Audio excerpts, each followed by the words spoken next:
धन्यवाद करूंगा अनागरिक धम्मपाला जी का भी, क्योंकि 1891 में वो श्रीलंका से आए और उन्होंने जब देखा पूरे दुनिया की बौद्धों की आस्था का केंद्र महाबोधि महाविहार बौद्ध गया में, जहां तथागत बुद्ध को ज्ञान की प्राप्ति हुई थी, वहां कुछ पंडे लोग गलत अनाचार कर रहे हैं, बुद्ध की विचारधारा के खिलाफ काम कर रहे हैं, तो उसके खिलाफ मुक्ति का पहला आंदोलन अनागरिक धम्मपाला जी ने शुरू किया।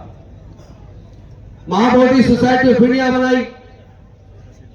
तो हम अगर आज की केवल बात करेंगे तो पीछे के आंदोलन को अगर बात नहीं करेंगे ये भी अन्याय होगा, क्योंकि भारत में बौद्ध धर्म का प्रचार प्रसार डॉक्टर बाबा साहेब अम्बेडकर जी के आने के बाद बढ़ा। उससे पहले भारत में बौद्ध लोग कम थे, विशेष रूप से कलकत्ता में और हिमालयन क्षेत्र में थे। बाकी पूरे देश में ना के बराबर बौद्ध लोग रहे, और इसी वजह से जो 1922 के अंदर कांग्रेस ने राजेंद्र प्रसाद जी के नेतृत्व में कमेटी बनाकर बौद्ध गया के मुद्दे की जांच करी, और उसमें जो रिपोर्ट आई, चूंकि उसमें बौद्ध प्रतिनिधि नहीं थे, इसलिए जो बौद्धों के द्वारा मैनेजमेंट का बनना चाहिए था, बौद्धों की जो बात उसमें आनी चाहिए थी, वो पूरी नहीं आ पाई। और 1949 में महाबोधि महाविहार की जो मैनेजमेंट कमेटी उस एक्ट के द्वारा बनी, उस कमेटी के अंदर जो बौद्धों के हक में होना चाहिए था, उसमें चार बौद्ध धर्म से अलग हिंदू धर्म के लोगों को डाल दिया गया।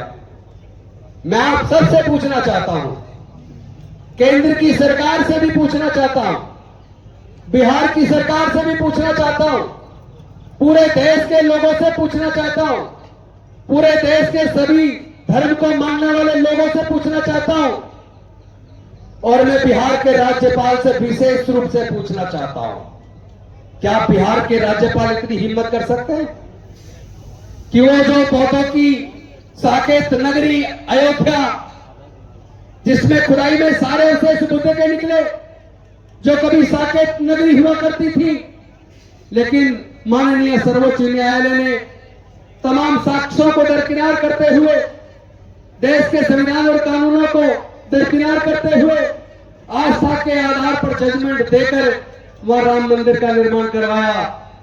मैं पूछना चाहता हूं राज्यपाल महोदय बिहार से, आरिफ मोहम्मद खान जी से, क्या उनके अंदर इतनी हिम्मत है कि वो जाकर राम मंदिर में मुस्लिम धर्म के पुजारियों के माध्यम से, मौलवियों के माध्यम से वहां नमाज अदा कर सकते हैं? क्या करके दिखाए? अगर हिम्मत है तो शायद जान भी ना बच पाए, मुकदमा दर्ज हो जाएगा, जेल से बाहर नहीं निकलना दिया जाएगा। एक संवैधानिक पद पर बैठा आदमी, हम ऐसा कैसे मान सकते हैं कि उनको पता नहीं है महाबोधि महाविहार में तथागत बुद्ध को ज्ञान की प्राप्ति हुई थी? हम ऐसा कैसे मान सकते हैं कि बिहार के राज्यपाल को यह पता नहीं है कि यह पूरे दुनिया के बौद्धों की आस्था का केंद्र है, और वहां तथागत बुद्ध की प्रतिमा के सामने, वो भी बुद्ध पूर्णिमा के दिन 12 मई 2025 को, जिस तरीके से उन्होंने बुद्ध की प्रतिमा की तरफ पीठ करके, और वो छोटा बुद्ध का स्तूप, जो 100 साल का फोटो आपने पुराना देखा होगा, जिसमें नेपाल नरेश परिवार के साथ आए थे, वो बुद्ध की प्रतिमा के सामने छोटा गोल स्तूप था, उसमें छोटी शिला थी जिसमें बुद्ध की प्रतिमा बनी हुई थी, जिसको बाद में तोड़ दिया गया। वहां एक छोटा गड्ढा बना हुआ है, वहां पे फूल चढ़ाकर उसको शिवलिंग का प्रतीक बताते हुए ब्राह्मणों के द्वारा संस्कृत में मंत्रोच्चार करके बुद्ध की प्रतिमा की तरफ पीठ करके बुद्ध की पूर्णिमा के दिन बौद्धों की आस्था के केंद्र महाबोधि महाविहार में जिस तरह पूजा अर्चना की, मैं पूछना चाहता हूं, क्या उन्होंने पूरे दुनिया के बौद्धों का अपमान नहीं किया? क्यों उन्होंने पूरे दुनिया के बौद्धों की आस्था का अपमान नहीं किया? क्या उन्होंने दो धर्मों के बीच में वैमनस्य पैदा करने का काम नहीं किया? क्या उन्होंने भारत के संविधान के खिलाफ काम नहीं किया? क्या इन्होंने पूरे दो धर्मों के बीच में दंगे पैदा करने का काम नहीं किया? अरे आम आदमी कोई करता, उसको मुकदमा दर्ज करके जेल में डाल दिया जाता, उसकी जमानत हो नहीं पाती। और ऐसे राज्यपाल को अब तक केंद्र की सरकार ने हटाया नहीं, और उसका अकेले का दोष नहीं है। गया के डीएम जो महाबोधि महाविहार की मैनेजमेंट कमेटी के चेयरमैन है, वो वहां उपस्थित है।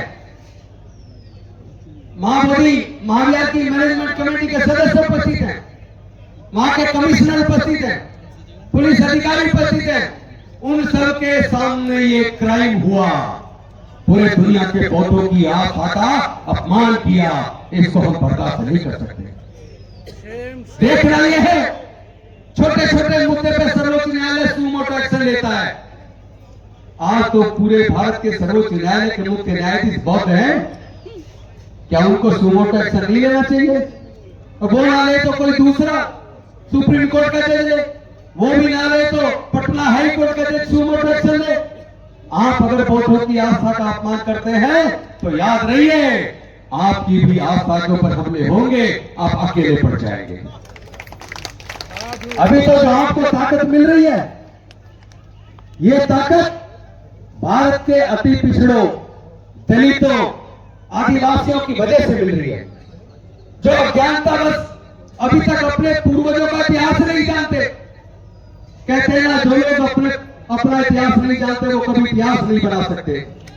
ये शर्म की बात है कि पूरा भारत कभी सम्राट अशोक के टाइम पर अखंड भारत बौद्ध में था, लेकिन म्यांमार से ईरान तक पूरा भारत बौद्ध में था। और जहां भी खुदाई होती है केवल बुद्ध के अवशेष निकलते हैं, किसी दूसरे देवी देवता